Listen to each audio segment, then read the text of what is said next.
হঠাৎ করেই খবর আসে আমার দিদা নাকি মারা গিয়েছে। So hey guys, got ready with me. আমি তোমাদের কোয়েন, যেহেতু দিদা মারা গেছে দিদাকে তো দেখতে যেতেই হবে গাইস। তার জন্য স্নান করেছি, খুব তাড়াতাড়ি করে রেডি হচ্ছি, যেহেতু তাড়াতাড়ি করে রেডি হতেই হবে গাইস, যেহেতু দিদাকে ওরা তাড়াতাড়ি শ্মশানে নিয়ে যাবে গাইস। তো দেখো তার জন্য ফার্স্টেই কুর্তিটা পরে দিয়েছি, কুর্তিটা পরার পর একটা প্লাজো পরেছি, প্লাজো পরে আমি এখানে ঢং করছিলাম গাইস, যেহেতু টাইম শর্ট আমার কাছে। তো দেখো তারপর এখানে সফট ক্রিম লাগিয়েছি অ্যান্ড লিপ বাম তো লাগাতে হবে যে গাইস, যেহেতু ঠান্ডার সিজন। তো দেখো তারপর এখানে মাস্কারা করছি, মাস্কারা না করলে কি হবে বলো। তারপর এখানে আইলাইনার করছি, আইলাইনার তো করতে হবে গাইস, এটা তো খুব ইম্পর্টেন্ট। অ্যান্ড লিপস্টিক, লিপস্টিক তো আরো ইম্পর্টেন্ট, যেহেতু আমার খুব তাড়াতাড়ি রেডি হতে হবে গাইস, নাহলে ওরা তাড়াতাড়ি দিদাকে শ্মশানে নিয়ে যাবে গাইস। তো দেখো লিপস্টিক পরা হয়ে গেছে অ্যান্ড দেন কানে দুল পরে নিয়েছি, কানে দুল তো পরতে হবে। দেন পরেছি নাকে একটা নোদ।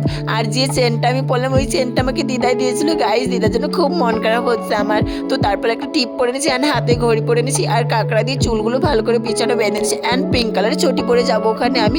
চটি পরে একটা ছবি তুলছি, যেহেতু ছবিগুলো আমার স্মৃতি হিসাবে রয়ে যাবে। অ্যান্ড পারফিউম লাগাচ্ছি। তো দিদাকে দেখতে যাওয়ার জন্য আমাকে কেমন লাগছে কমেন্টে জানিও অ্যান্ড চ্যানেলটা সাবস্ক্রাইব করতে ভুলো না। টাটা।